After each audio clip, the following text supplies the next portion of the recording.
What's up, gang? Hope everybody's doing well. Next up on the show, we've got Canadian firefighter and creator of Crackyl Magazine, Mr. Kory. We appreciate Mr. Kory spending some time with us. This is our first digital show that we've ever done. Let us know in the comment section what you like or don't like about it. The pros to us doing some digital stuff is allowing us to have a reach to where we can talk to folks like Kory that are quite a long distance away. Otherwise, it'd be a logistical nightmare to try to get them down into the studio. So just let us know if you like it, don't like it, that sort of thing, what maybe we can do better. Again, we appreciate Kory spending some time in the afternoon with us. It was great to hear kind of how Crackyl Magazine was created, kind of what his ideas and thoughts were behind the magazine, because it is a one-of-a-kind magazine, unlike anything else the fire service has as far as print media publication goes. It was great. Y'all stay tuned, enjoy the show. God bless. Switch over your Amazon to Amazon Smile. The directions to how to do that are in the show description, as well as all the links to Crackyl Magazine so you can start your subscription today. We appreciate it, Mr. Kory. Thank y'all. God bless. In the morning for this gig. Yeah, I definitely got home this morning from duty. Oh, nice. Yeah. I'm just doing a little bit of housekeeping stuff right here for just a second. Mm-hmm. I just started the record, so I don't have to worry about doing that again in a little bit. Right. Oh, there he is. Let me get this going here. What's the weather like up there? Actually, it's a beautiful day. It's a little cool, but probably about 8 degrees, but sunny. Did you say 8? It's a nice fall day. Yeah, about 8. Yeah. I'm certain he means Celsius and not like freezing cold. Yeah. Oh, yeah. I can do either. We can, reversed. Yeah. He said 8, and I almost fell out of my chair. Yeah. Celsius. Yeah. What is that translation? That's like a nice mild day, like 40 or something. Probably 60. Oh, nice. Cool. Around there, I think. I see you got some nice axes on the back wall back there. Yeah. You grind on those things? I'm a big fan of distractions. Heard that. So I'm in a couple bands. I play drums in one band, and then I sing and play a little bit of guitar in the other one. Nice. Just in my free time. You know how it is. Yeah, we're both loaded down with free time over here as well. Yeah, buddy. Yeah. I'm still married, so we'll figure that one out. I don't know. Yeah, half of us are still married. I'm trying. Yeah. No, go away. Trying to get this one setting fixed. Right. Mercy. I don't want to see that. This you are actually our first digital show we've ever done. So we're trying to work through some kinks here and trying to figure some stuff out. So just bear with us. We've got a grand scheme idea of what we want. So now we're just trying to figure out how to do that. Okay. Yeah, no worries here. How are you for time? Yeah, I'm okay. Nice. Yeah, I'm good. Yeah. It looks like you actually do have a real axe on the wall behind you on the other side. Yeah, it was a gift that was given to me. Actually, I got a couple things. The axe was when I got out of fire school. When I came home, it was actually on a plaque. I took it off the plaque and mounted to the wall. And then the other one was a gift for our first magazine, kind of framed. Yeah. You can see it there, like the frame. Man, that's sweet. I hate to ask him about the magazine. Yeah. A lot of the fire stuff I have was given to me. I don't. Yeah, I know what you mean. It's kind of cool. So. I was so lucky in my academy. I was gifted a leather helmet. So far, yeah, man. Nice. What a gift. I didn't even really understand the honor in it at the time. I just appreciated it. But as I got more time in, I was like, wow, what a gift. Right. Yeah, sure. Yeah. It's got a few things like that. I got a hydrant in my backyard, which is tacky for a firefighter, but it's like it was the oldest hydrant in our city. So I acquired it through a friend of actually my brother-in-law, and his father-in-law worked for our city department, or So, anyways, I just knew you were I going to say getting your it. brother-in-law was a bit of a drinker and just hit it with his truck. Yeah. I see the Yeah, Jamesons good. there. It's a good That's my product. favorite right there. Yeah. Yeah. With the Jameson, Yeah. Yeah. I just say finished that a again? Texas Mickey. Yeah. I just finished like one of those Texas Mickey, like the big sucker. I Nice. won it in a draw a couple years ago. Heck yeah. And We're just finished representing it. quite a few countries right now with the Jameson and Canada. It's nice. Yeah. That's good fun. How are we, Hoffman? Are we like up and running? Dude, we can roll. Of course, we've been rolling. This is generally speaking kind of how our shows go anyway, Kory. We just all kind of sit around and chit chat and let the conversation flow where it wants to go. I've got a few questions I want to ask you. Obviously, we got some things to talk about with the magazine and all that good stuff. But Sure. yeah, there's no agenda. We just like having conversation. Very good. Sounds great. Well, let's start with who you are and where you at right now.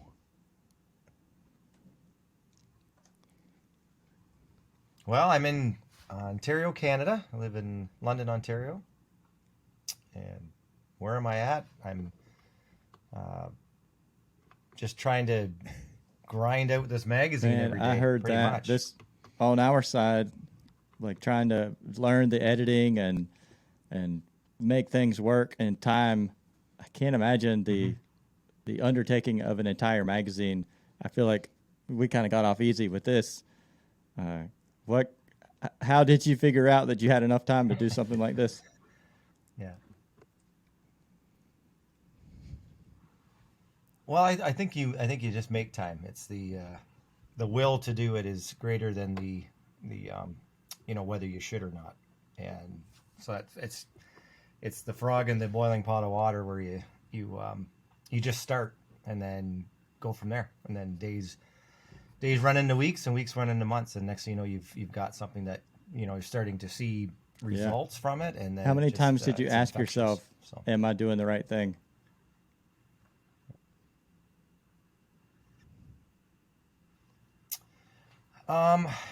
Actually, I know I'm doing the right thing.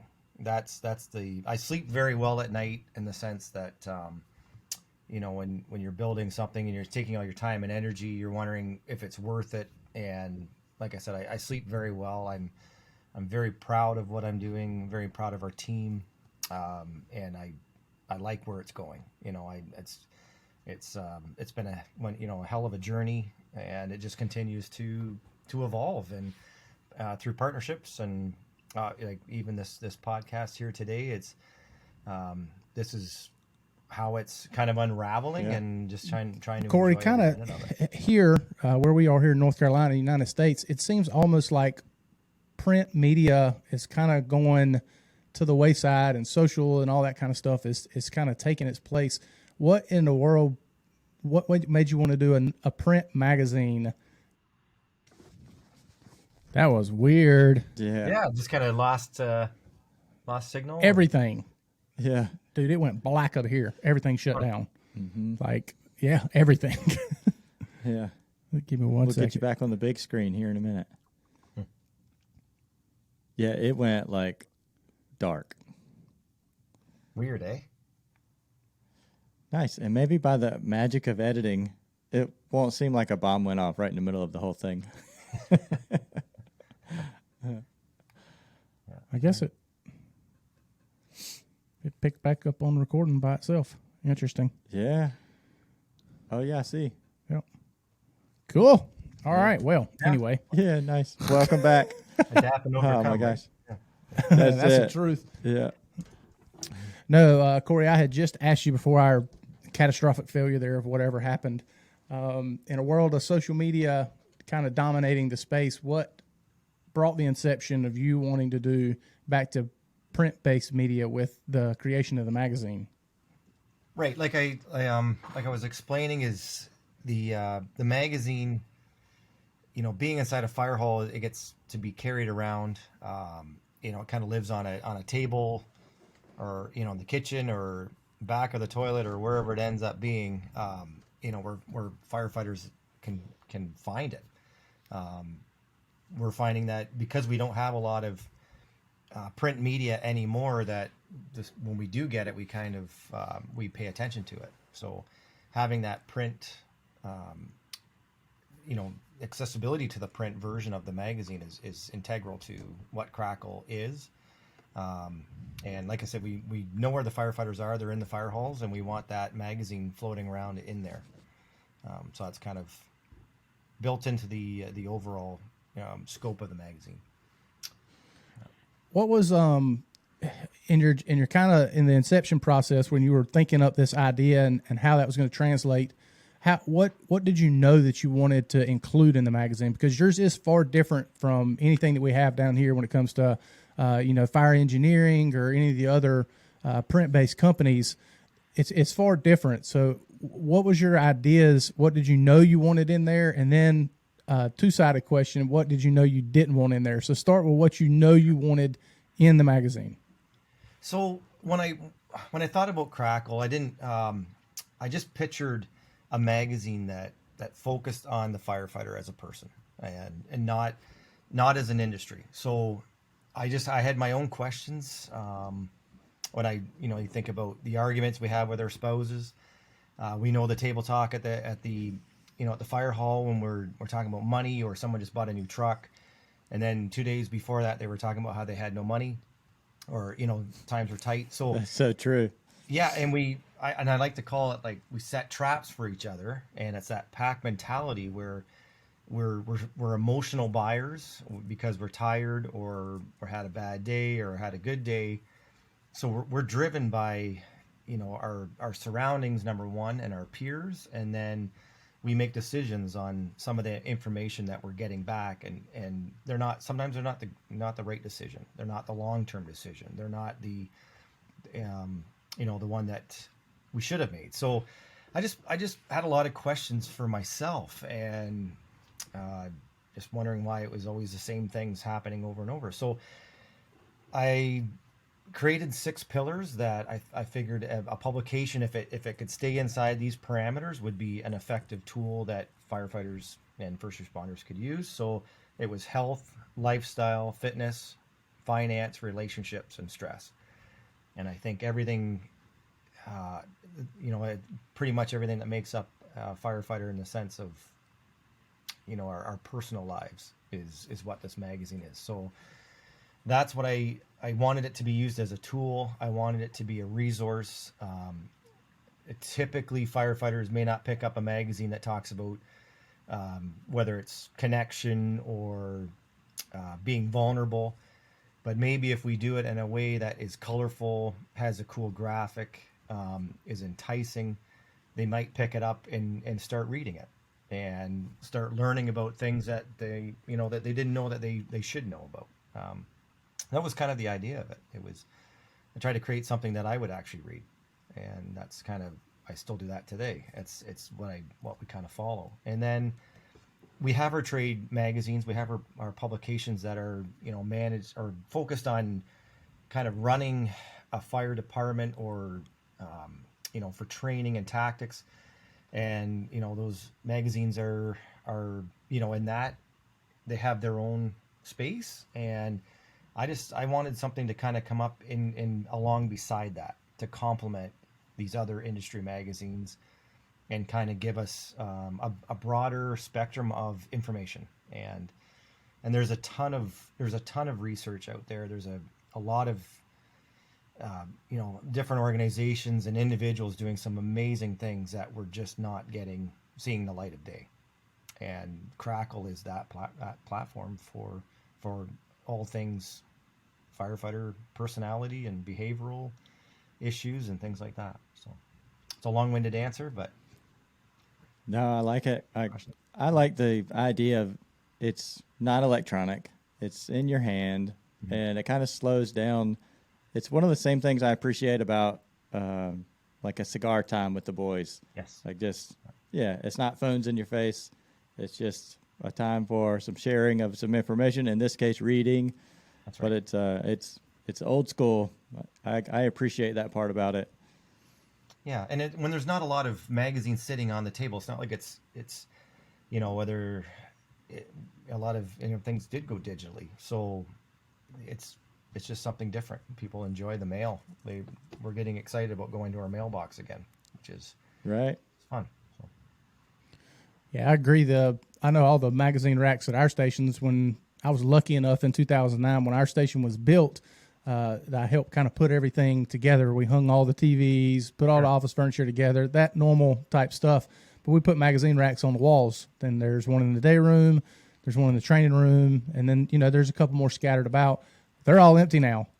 There's nothing in them, and it's Crackyl magazines now. See, That's right. Yeah, that's right. So it is very wild to know, but how it's shifting, and much like Steve, I appreciate the guys getting around the kitchen table and dissecting an article. We did that particularly at our house with your magazine when they talked about when you're I don't remember which month it was, about the stations and how the stations can now impact us as far as not only our cancer initiative stuff, but with mental health and how fire stations are built now. Is that conducive to good mental health and our good mental wellness, or are we building them to section each other off to be individualized a little bit more? That was something I had never even thought about, and it's pretty compelling, that type of thing would show up, and that somebody has the awareness enough to think about that sort of thing. It was really cool, and it was very nice to see it mentioned in your magazine. It's pretty neat. Yeah. I saw in your write-up, like your biography associated with the magazine, that you were pretty concerned and passionate about like guys leaving the fire service for, early, like not because they aged out or put in a full career. right. Those conversations, those pure conversations that are driven around like the articles and different stuff, like you're saying, if the conversation is happening and people are engaging and talking and not making those emotional just decisions based on advertisements on your phone or, whatever other part of it is. Yeah, it feels right. I like that about your setup. Yeah, like firefighting isn't easy. It's the downtime that is really the most abrasive part of being a firefighter. I think it's the you get in your headspace, or you look at your career too. You change, your wants and needs change as your career evolves, and you have to be aware of that. I think the things that you used to be able to do, you can't do anymore. You have to be more tactful. You also have to be mindful of the people around you, as the recruits that are coming in the door, and then the ones that are leaving and retiring. Even there's a lot of mental health. We have a lot of work to do with the mental health of a retired firefighter. And when they lose their pack, I look at the fire department as a wolf pack, and when they lose their pack, then they almost lose a huge part of themselves. And firefighting shouldn't be your identity, but it is definitely part of it. It's part of your DNA. Yeah, great analogy, the pack analogy. Yeah, it's definitely, and it's again, back to the wolf pack. It's when you have someone in your group that's spiking and becoming unwound, or trying to change the chemistry in a room. It's up to the pack to bring that person back in, right? And that's what we do. That's what a fire hall does, or a firehouse. The people in it. That's what we do naturally. Yeah. Do you see that coming fairly natural for your folks and your firehouse there, or is it something that the older generation kind of, they take the forefront on it and they're like, hey, I noticed you're down on a bad call. Do you see that kind of transcending generations, or is it the new person comes in, doesn't quite know how to talk about that sort of thing yet? Or because here it seems like the new people, they get bred that it's supposed to be, just shut up and do your job, do like you're told. Right. So they don't really know how to establish that line of communication. I just didn't know if there the culture was the same. I can't imagine it's that much different, but Yeah, it's the same. I mean, we have a long way to go as well. I mean, it changes all the time, depending on the situation. So, you could be on the job 2 days and have something happen catastrophic in your fire department where you lose a member. Well, that new recruit that's only been there 2 days, they have feelings and emotions as well. They don't know what to say, what to do. So we have to look backwards as much as we're looking forwards. But I mean, that's just part of that culture side of the fire department, or the fire service. Then you have your individual. How do you fit into that clog in the wheel? Like what is your role, and how much you can affect those around you as well. So we have a tendency to self-destruct. So it's just being aware. But and I'm learning as I go. I'm definitely not perfect, and and that's why Crackyl's here, is because I'm trying to learn. I'm trying to learn a better way. So for sure. How do you choose the content that gets put in the magazine? What's that process look a like? lot of it is just I've done a lot of brainstorming on just questions and topics and things that I find appealing to me.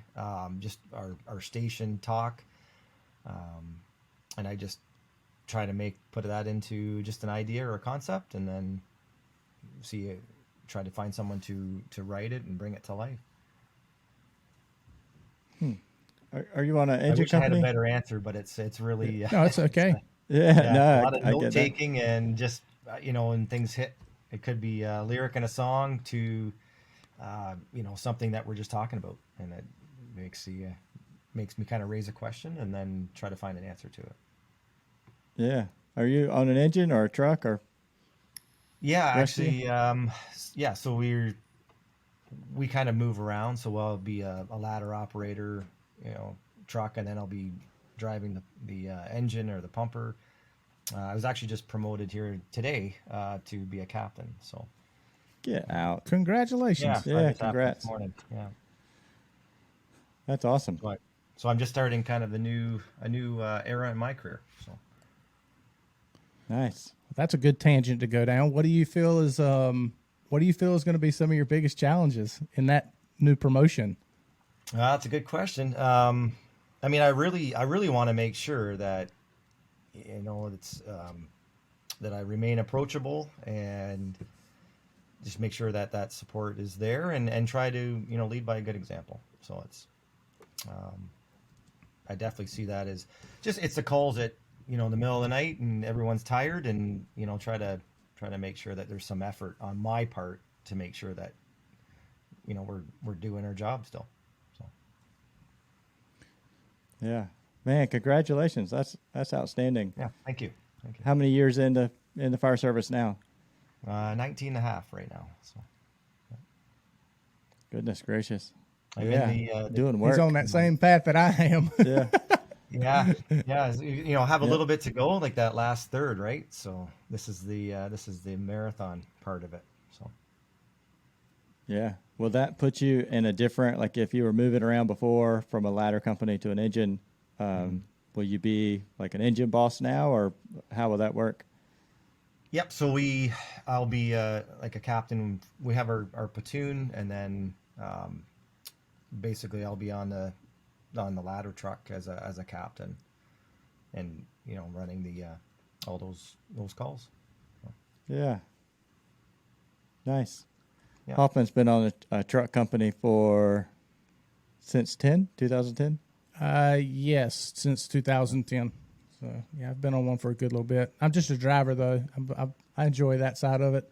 I get chirped at a lot about promotions and this and that, but just don't think I'm quite ready for all that yet. So Well, it's good that you know that. I mean, that's what it's all about, right? So you go and you do your job and you enjoy it. So What kind of, do you have some high rises in your area? yes, yeah. What kind of building types? Yeah. We have, it's a smaller town in the sense of, population wise, we have your industrial, your high rise, a lot of commercial area, and then we have our urban sprawl happening right now. That is definitely changing our fire department and increasing our service. So we're looking at building another hall, and that type of thing. So we're having that growth problem right now. So Where is that coming from? Is there an influx of new people? Or are they just moving from different areas around the country just to where you are, or what's the cause of that kind of urban spread out, I guess you could say? yeah, I think it's industry. So we've got some.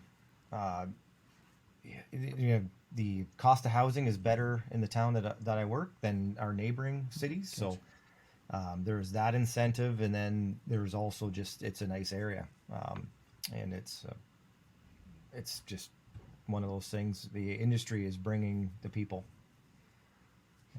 I understand that. Yeah. With all the new construction and stuff, I'm assuming that's happening. They got to build houses for all Yes. these new people to get in. Do y'all get to go out and look at all that new construction and all that kind of stuff?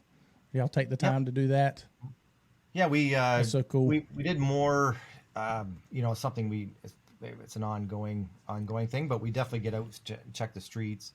There's always new streets to learn, and making sure that they have, once a road's there and then the house is built and you got the hydrants, like it's, and then next thing you know, you drive by 2 weeks later and they're occupied. So it's just Right. kind of knowing that we have access to these residents and it's ever changing, right? For sure. Do you know the people that you're going to be in charge of now? Have you been with those folks, or are you getting a new crop of folks that you don't know anything about? Yes, I do. I've worked with them, so it works That's out a blessing. quite well. Yeah, it is. It's Right. nice. We know everybody. We know the families, and so it's a little different. It's a very intimate fire department that way. Which also has its own struggles as well. If there's someone you don't get along with, or if there's personality conflicts, it's hard to get away from each other too. So there's a little bit different dynamic there. Yeah. Nice to see. It doesn't matter which side of a country line you're on, the same sort of things. Yeah. Yes, very. Yeah, we're very similar. There's pretty much, I would say very similar. Some of the terminology may be different, but as far as the firehouse antics, it's all the same. Yeah. So y'all like to play pranks too? Yeah. Yeah. Yeah. The culture of the fire service is worth preserving, and it's a magical thing. It's so really is. good and so healthy on some parts, and then maybe could use a little help on other parts. Yeah, again, I don't think anybody has the answers, and I think it's one of those things. It's just some things change and some things will always stay the same, and it's important that we, and I think it's the research. I think we have a lot of there's a lot of conferences and organizations that are pushing some of these new thoughts and ideas, and but somehow that has to trickle down into that firefighter that's showing up for duty. So, again, how do we do that? And that's kind of where Crackyl comes in there. It's taking this top thought leaders and scientists and doctors in our research and kind of disseminating that down to that firefighter walking in the door for the first time. Nice. It's so needed. Yeah, continuity is the biggest thing that we have. It's making sure that we're all, I like to say, flying in formation. And in a lot of fire departments, whether you're, the one fire department may have the best peer support program out there, and the neighboring, state or county may have no idea that that's even there. And so I'd like to see, one of the initiatives of Crackyl is to make sure that we're getting rid of these silos where fire departments, we want that chemistry, we want that community where if a fire department has figured out something, well, like I said, the peer support program, we want to share that with other departments and make sure that they know that is possible, number one, and then how to do it. and build that formula. What do you think? Let me get your opinion on something, and it may just be my perception of it, but sometimes it seems like those of us in the fire service, or some of us in the fire service, when we find this new piece of information, that we want to hold it like it's some kind of power, like a one-up thing, and it's it's like, well, this is my baby, this is my thing, or I learned this, so I want to hold it tight to me rather than share it with everybody. What I have a hard time understanding that type of person, because it seems that we should all be sharing everything all the time, just to kind of mirror what you said. Sure. If something is better than the way we've always done it, why are we not looking at it more? And why does it seem that some folks want to hold on to that and not share it? No, that we should be, shouting good things from the rooftops, really. We learn the best from each other, right? And that's why we have the International and National Association of Fire Chiefs. We have these committees just on a department level to have discussions, right? To bring things forward, and that's why we have all these groups and organizations. But we can't sit back and have them, whether it's a National Volunteer Fire Council, like, we can't wait for them to have every initiative and bring it our way. Like, we have to do it on our, on a grassroots level as well, right? So I think it's trying to pay attention to everything. And that's why, again, being a firefighter is tricky, is because there's not just one thing that deteriorates us. It's everything. It's all things. And it's like chasing a ghost is kind of how I explain it, where, whether it's finances or your relationships, either way, they're all pillars, and one will create the other ones to fall. So it's really, it's tricky. And then life is modular, and your career is ever changing and evolves as well. So it's like chasing a ghost. If you don't change with the times, or you don't evolve as a department, then you'll get consumed. And I just think the odds are against us. It's stacked against us. And so we need the members that are if you have a member at the fire department that's having their life is working for them, then that energy, when they come to work, has to spill into people that may be going through something. And I think that's another part that's,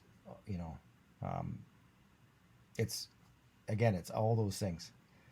Everyone's affected by the people around them, and then obviously the different things that are happening to them.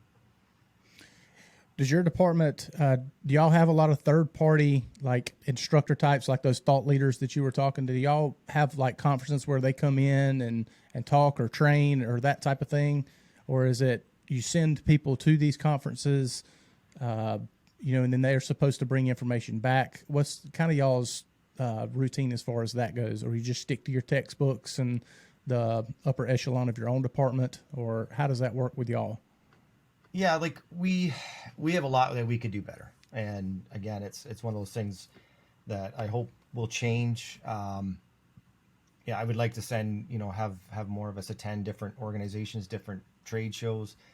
I just got back from the Brothers Helping Brothers trade show, the Health and Wellness Conference, and I came back and I said to everybody, I want everybody to go to this thing next year.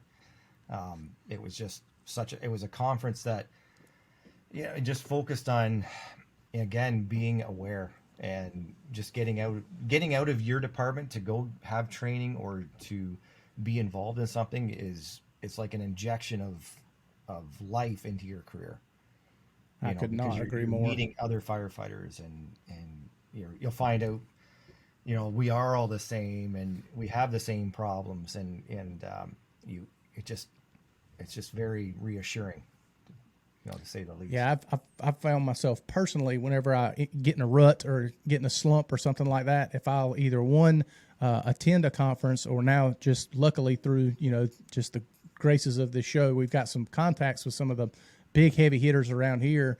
So I'll call them, or like I said, the best way is to go attend or be around them while they're doing conferences and stuff like that. And it's just like you said, it's like a supercharge. It's like you're plugging back into this thing that you fell in love with so deeply and you were so fired up to do. And, you know, that time or that slump or that rut, you know, you have to create momentum for yourself. You can't expect your departments, your chiefs, or your heads of your department, whatever. You can't expect them to kind of keep the fire lit under you. You have to take a little bit of motivation on your own. And it's reassuring and refreshing to hear you say that. That's, you know, it's kind of, it sounds a lot. I'm trying to draw connections between your department and our department and how it's done up there and how it's done down here. And once again, it sounds kind of all the same. You know, it's just y'all talk funny and we don't. Yeah, touche.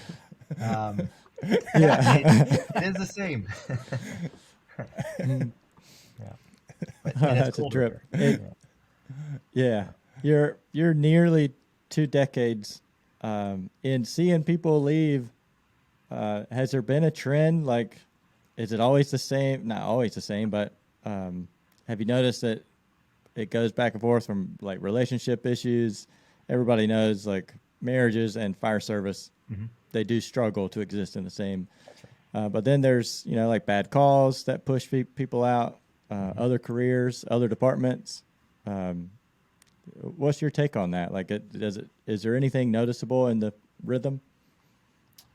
Yeah, I think,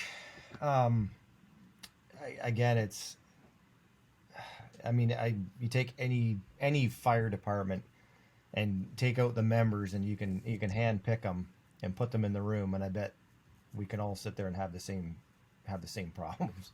So, I mean, relationship wise, again, way I look at that is you can't change your spouse. You can't change how your kids are going to react to you.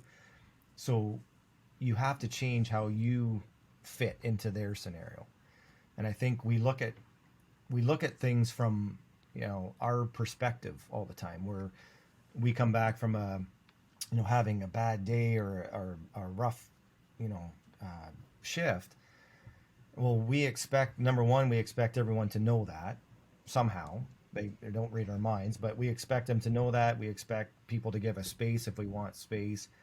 We expect people to run to the door. Maybe we just want to be reassured. And then we come home and then there's no one around. No one even looks up when you come in the house, and then we get pissed off, or we feel like we're not appreciated. Meanwhile, we just gave everything we had to, the city or wherever you're working, and you come home and you get nothing back.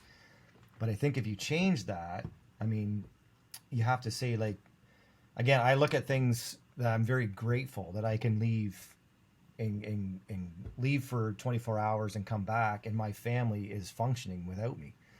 My wife is taking care of the kids, taking care of the house, also working, and running people everywhere, running kids everywhere, and holding down the fort, So it's like I feel grateful for that. So when I come home and it is peaceful, or it is no one's looking up at me, and it means that things were taken care of while I was gone. So I just think I change how I look at things so I don't lose my mind, is basically, kind of how I look at that. Yeah, I've told kind of, I've told kind of my side or my story, and kind of how me and my wife have reached the balance that we're at now before on the show. But I'll share it with you as well. Is for the longest time, I thought when I came home from work that I needed to be a relief for her, because I have 2 children. Right. So I have an 8-year-old and a 4-year-old. So, rewind a couple years, you got, 6 and 2, or, even before my little girl was born, she's been at work all day. She works as well. And then she takes over with the kids. And then the next day she's got to get up before I come home and get them ready for school. And my view of it for the longest time is I need to get there and relieve her. Yes. And actually what was happening is I was interrupting and getting in the way of her routine. While we're on tour, she gets into this routine, and then I come in trying to help, and I'm not really helping.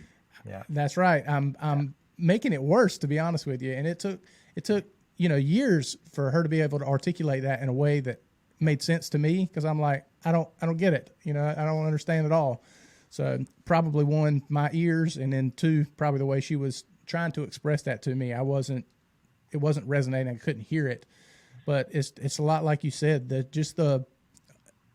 you have to be able to communicate with your spouse or significant other to reach that balance. And the importance of that, God, it makes you better at work.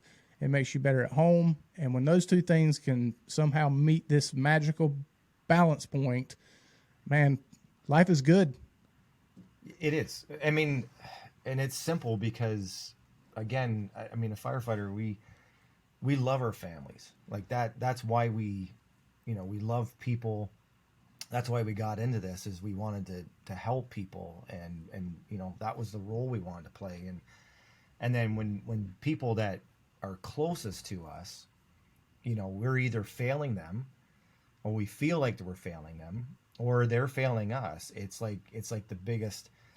It's almost like betrayal, and it's like something that it's just so deep seated, because we want to fix things, and we don't know how to fix it because we don't ask enough questions. And so, like you said, when you kind of figured out or had that that chat where you actually connected, and you see it from each other's perspective, like that's a breakthrough. Like that, I bet a lot of us don't have those conversations, but you have to want to have those conversations.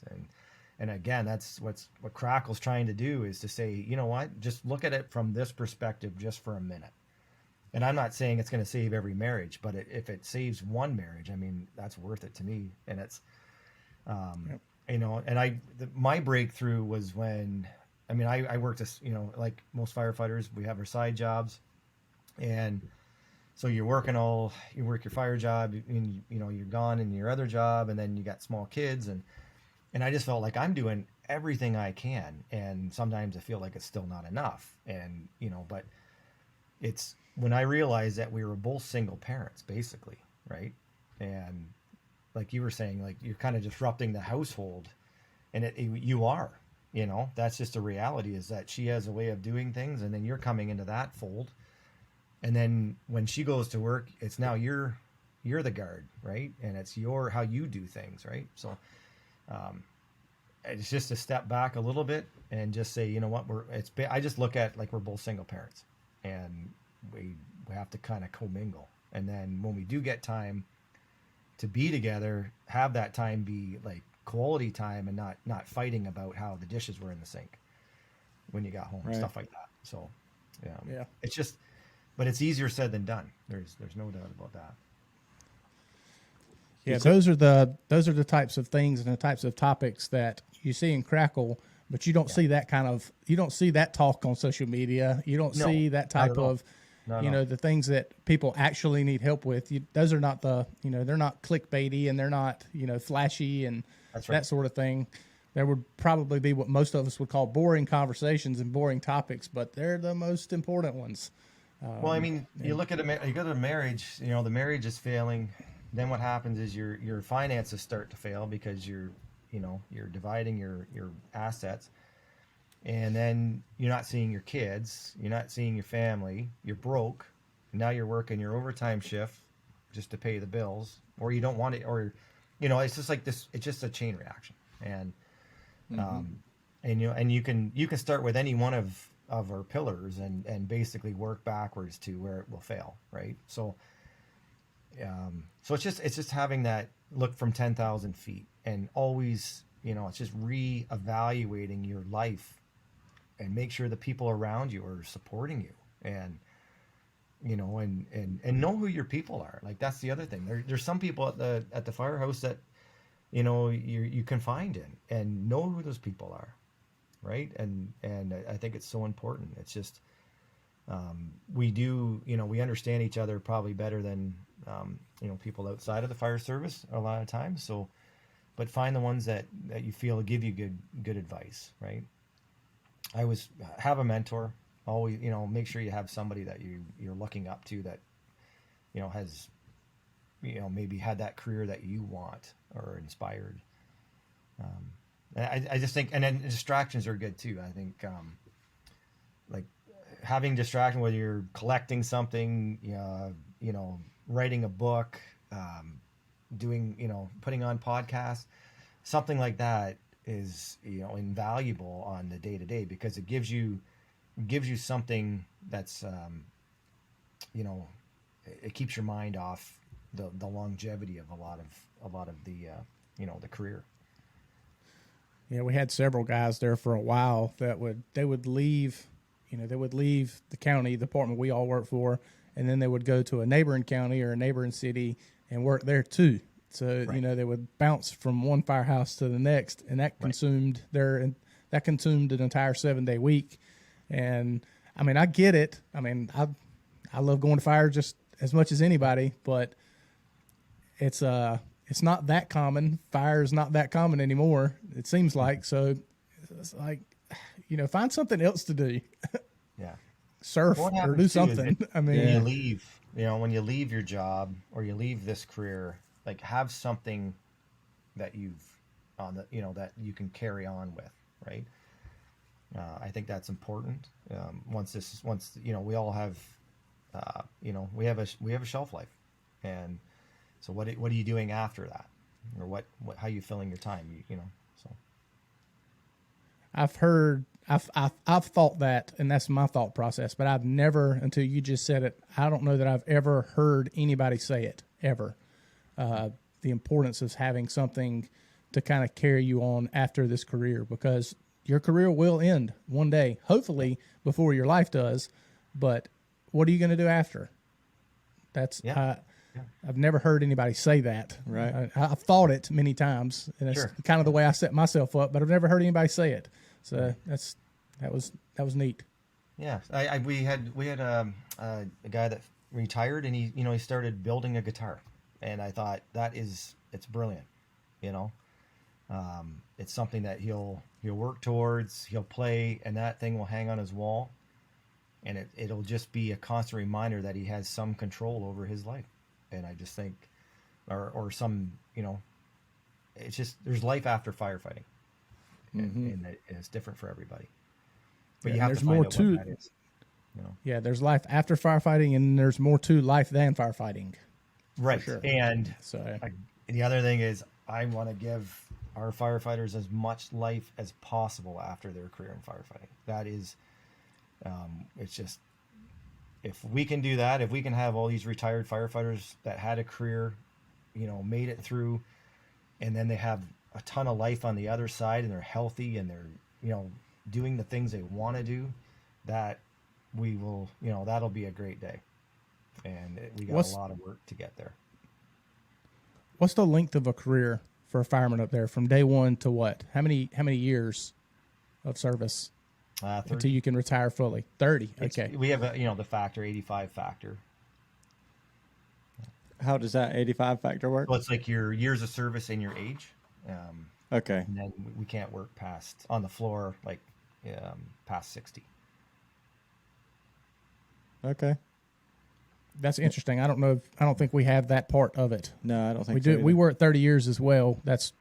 We're doing a lot of fighting in legislation to try to get some of that stuff taken care of. But I don't think we have the 85 part at all. No, because you're 63 already, and if you add in like your years,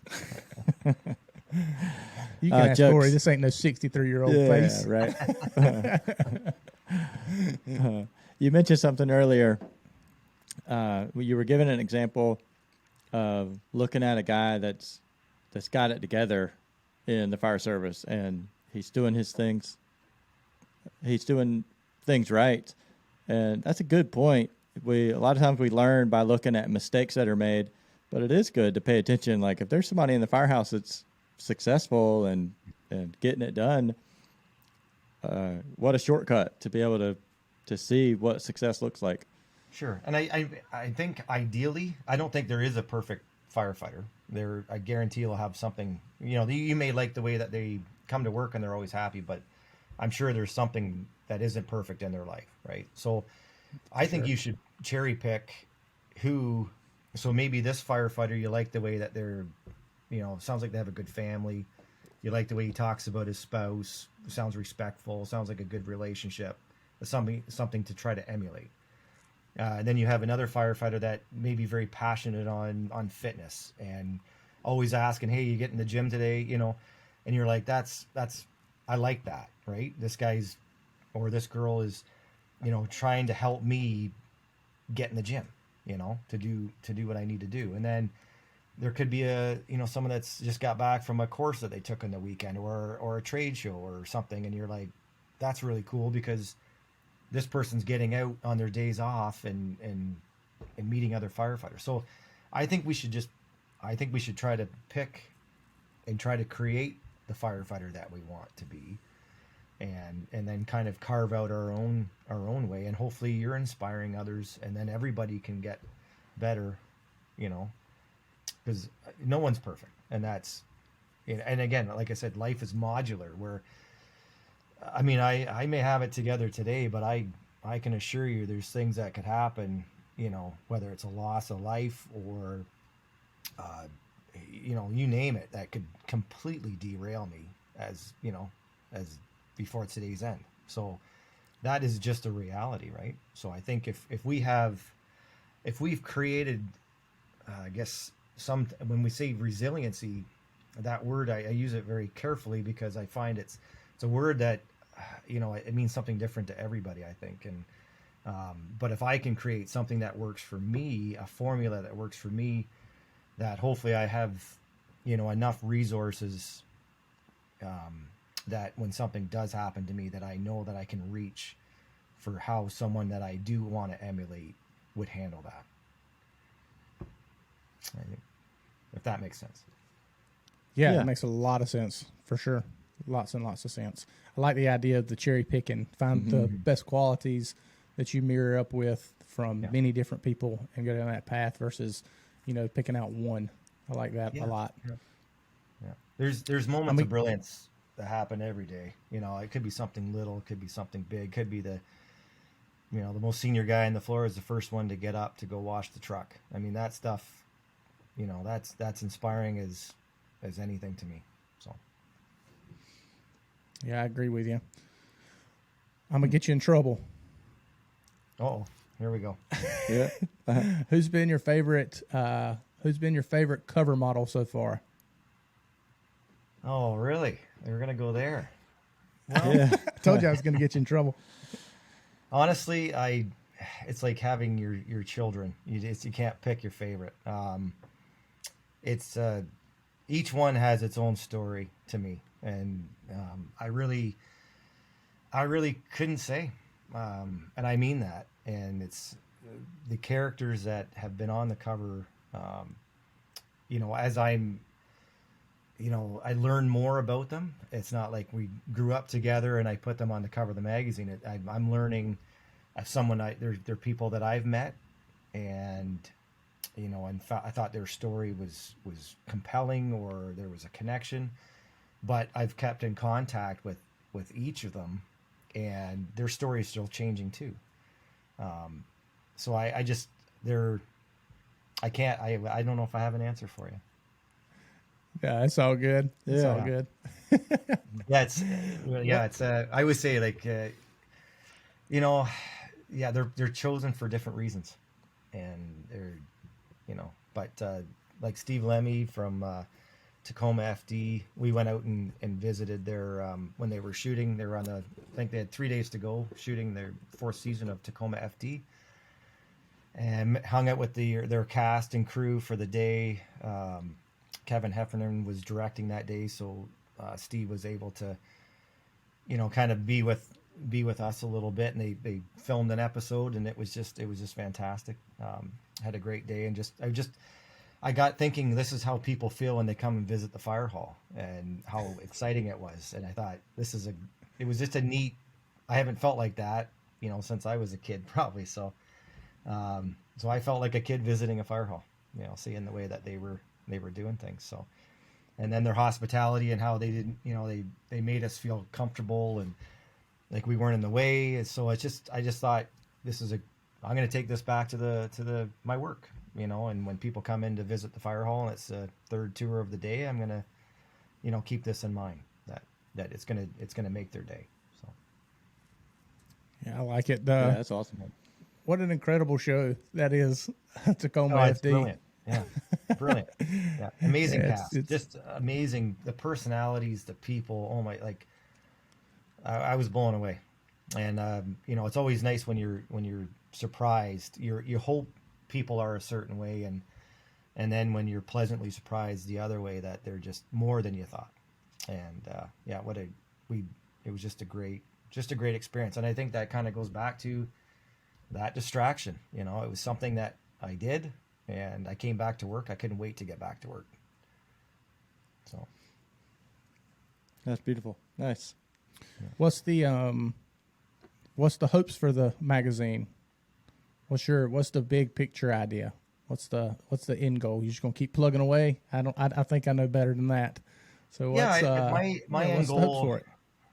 end goal is that Crackyl becomes a household name, and it means something. It means I hope it's a beacon of hope, really, and like why in the name Crackyl is a symbol for immune system. So I hope that's what it is. It's something that is there. I hope it starts a lot of conversations, and I hope my goal would be to have every fire department and to have subscriptions and have it there, whether it's the free digital version, just to have access to this content that was something that was just so important to me. So and then our messaging, and then have it kind of align all of our different organizations. We don't care where you serve, whether full-time, volunteer, wildland. It does not matter. We just look at the firefighter is just, I guarantee there's synergies between all of those. Again, where you serve and what you're doing, it's all the same. Nice. Man, thanks for doing the magazine. It's been fun to read. I love where you're going with it. It's awesome. Yeah, it's evolving. It's evolving for sure. Yeah, we understand that For sure. Yeah, and it's Where yeah. Go ahead. No, you go ahead. I was going to say, where can people go if they want to sign up for the magazine? Obviously, the printed edition is the best by far. We really appreciate the free digital side of things, but Sure. Listen, folks, the printed version is the best version for sure. It's nice to have it in your hand. Absolutely. Yep. So how can people find it, and then how can they subscribe to it and get them a copy in the mail soon? Sure. It's crackylmag.com is how where our subscribe is. So you have the option to sign up for the digital magazine completely free, and have it, on your phone or your tablet, computer, that type of thing. And then you can see all our past issues. All of the content is there. And then the other option would be to have, the print subscription, which, basically you get the magazine mailed to your door. Every issue's 88 to 100 pages. So it's a thick magazine. It's filled with content. I'm constantly trying to just jam it packed with articles and different things. So that's the easiest. And then it's 4 issues a year, so we're a quarterly magazine. We'll make sure we put the link in the Sure. show description and all that kind of stuff, so folks can easily find it and just click on it and send it right to the place where they can sign up and that sort of thing. Yeah, sounds For good. sure. We also have fire department subscriptions as well, which is 40. We give 40% off, and then you can have your parent order, like your fire department subscription. Then you can actually send it to different stations. So that's something that we've got as well, and we're finding that's working very well. Nice for all your Is that fire a- chiefs out there. Yeah. Yeah, is that Yes, a different yeah. link? That's a different link? It's all on the subscribe page. So you have the option Okay. of like a personal subscription and then a fire department subscription. So Again, Okay. That's 40% off. We try to keep it as cheap as we can. We literally, as print costs change, we just want it in the fire holes. So it's just whatever it costs to print and deliver that thing is what we're doing. So Yeah, that makes a lot of sense. Yeah. Man, thanks for taking the time to come talk to us today. oh, thank you. Yeah, this is fantastic. Appreciate the opportunity. Yeah. Yeah, and thanks for trudging along in our first digital process. There was a speed bump there in the beginning, but we got it worked out. So thank you for that. That's okay. Yeah. You're welcome. Yeah. Coffin, you got anything? Yeah, Kory, we definitely appreciate it. We'll be in touch. Maybe we can start making this a regular thing now that it's doable and accessible. I'm sure there's plenty more we can pick your brain about. That's right. Sounds great. Yeah, I'm up for it. All Sounds right, good, well, brother. man, All right. Well, thank you so much. Yeah, yep, thank you. have a good day. All right. Take care. Thank you. I hope you enjoyed that episode. Do us a favor, slide over to iTunes or Spotify or YouTube. Leave a 5-star review and leave a comment. If you want to support further, share it with somebody. Ask them to like, subscribe, and share it with their friends. If they can benefit from it, we need to spread it out. The more you like and comment, the more visible we are on all these platforms when people are just searching Firefighter Podcast. It'll come up Primary Complete a little bit quicker, and they won't have to dig quite so far to find us. We really appreciate that. Visit the website. It's a pretty good site. It's got all kinds of fun links and stuff. You can also find the shows there on the website as well, and that's www.primarycompletepodcast.com. Thank you all so much for your support. Again, we love you. Thank you for helping us make conversation great again.